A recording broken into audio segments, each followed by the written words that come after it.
પંચમહાલની શહેરા નગરપાલિકાની ચૂંટણીમાં મતદાન પહેલાં જ ભાજપે 28માંથી 15 બેઠકો બિનહરીફ જીતીને સ્પષ્ટ બહુમતી હાંસલ કરી લીધી છે.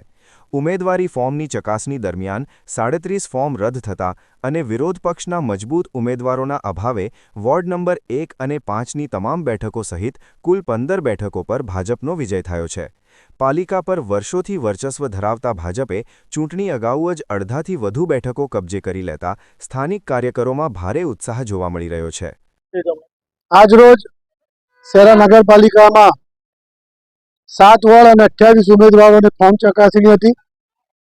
એમાં ગર્વ સાથે કહેવું જોઈએ કે અમારે આના પહેલા પણ નગરપાલિકા ભારતીય જનતા પાર્ટીની જ હતી જ્યારથી નગરપાલિકા બની ત્યારથી, પણ આજે અમારી 15 સીટો બિનહરીફ થઈ ગઈ અને જે અમારા પર વિશ્વાસ મૂકી અને જે ઉમેદવારો હતા એમણે ને જે અમુક અમારા વોર્ડ તો સંપૂર્ણ બિનહરીફ થયા, જેમાં વોર્ડ નંબર 1, વોર્ડ નંબર 5 એમાં 4 બેઠકો અમારી બિનહરીફ થઈ છે અને હવે ફક્ત 13 બેઠક પર ચૂંટણી થવાની છે. આ તો હજુ ટ્રેલર છે, પિક્ચર બાકી છે, હજુ પરમદાડા સુધી જોવો રહ્યા. પણ સાથી ઠોકીને અમે કહીએ છીએ કે અમે જે શહેરાનો વિકાસ અમારા આદરણીય ગુજરાતના મુખ્યમંત્રી ભૂપેન્દ્રભાઈ પટેલ સાહેબ અને અમારા માન્ય ધારાસભ્ય શ્રી જેઠાભાઈ ભરવાડ સાહેબની આગેવાની હેઠળ જે શહેરા નગરપાલિકાનો જે વિકાસ થયો હતો અને એના લીધે જ આજે આ 15 બેઠક અમે બિનહરીફ મેળવી છે અને ભારતીય જનતા પાર્ટીનો ભગવો નગરપાલિકા પર લહેરાઈ ગયો છે.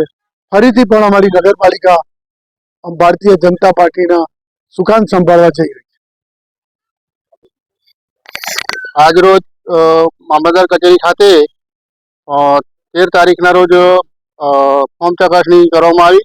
એની અંદર અમારા 1 નંબર વોર્ડની અંદરથી હું હિંમતસિંહ જયસિંહભાઈ પગી અને અમારી પૂરી 4 ટીમ બિનહરીફ થઈ છે અને અમને જે ભારતીય જનતા પાર્ટી મહુડી મંડળ વડાપ્રધાન શ્રી, મુખ્યમંત્રી શ્રી અને અમારા લોકલાડીલા ધારાસભ્ય શ્રી એ અમારી પર વિશ્વાસ મૂક્યો છે એ બદલ હું ભારતીય જનતા પાર્ટીનો અને મારા વોર્ડ નંબર 1ના તમામ મતદારોનો ખૂબ ખૂબ આભાર માનું છું અને હું આગળ પણ